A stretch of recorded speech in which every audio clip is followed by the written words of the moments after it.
All right, I'm going to winterize my casita 2018. I thought I'd capture a video real quick. You know, you probably have already drained your gray and black water tanks, you know, but if you haven't, you should already have done that.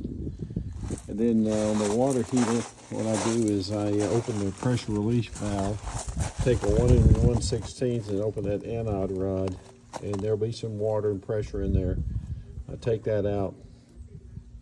And mine was in pretty bad shape, so I replaced it with a new one, put some Teflon tape on, reinserted it using a 1 1/16 socket. New 1 1/16 socket. Then what I do is I go ahead and put a gallon of RV and marine in my fill tank here. You shouldn't have any water in your tanks, but if you think you do, go ahead first and turn your water pump on and turn your drains on like I did, and make sure there's no fresh water still there.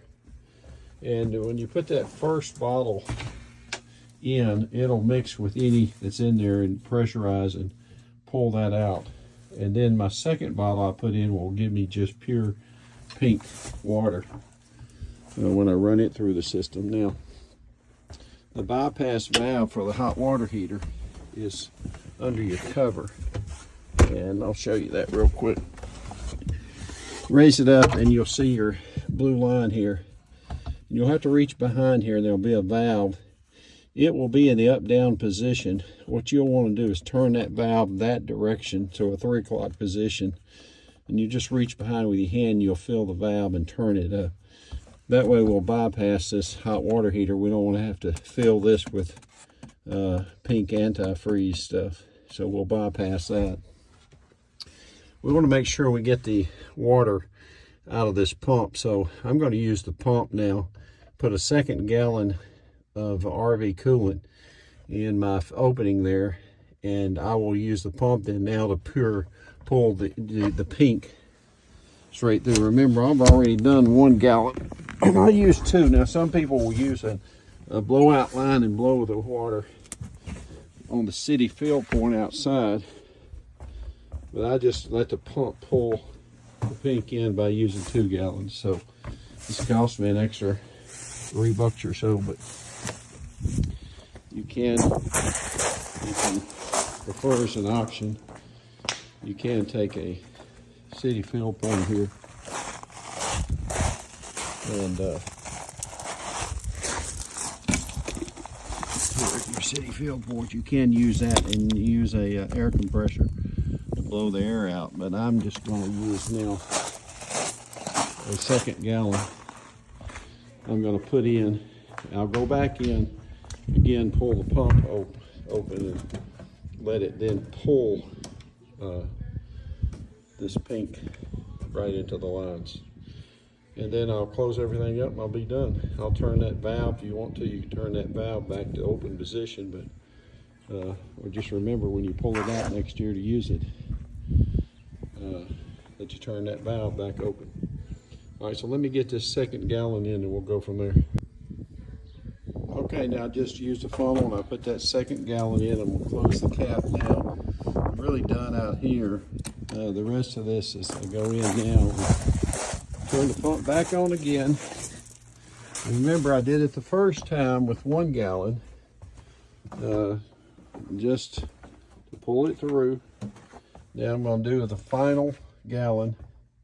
I did not use that optional compressor to blow my tanks out. I'm just going to let the pump pull it through. I've already drained all the water, drained the tanks and all.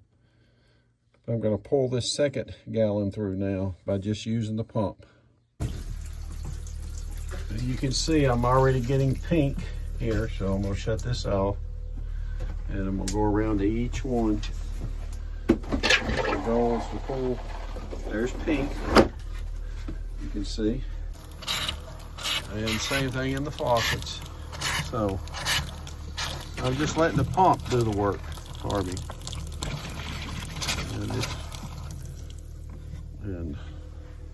And that will have pulled antifreeze through that pump too now. So we're winterized. And that's all it is to it.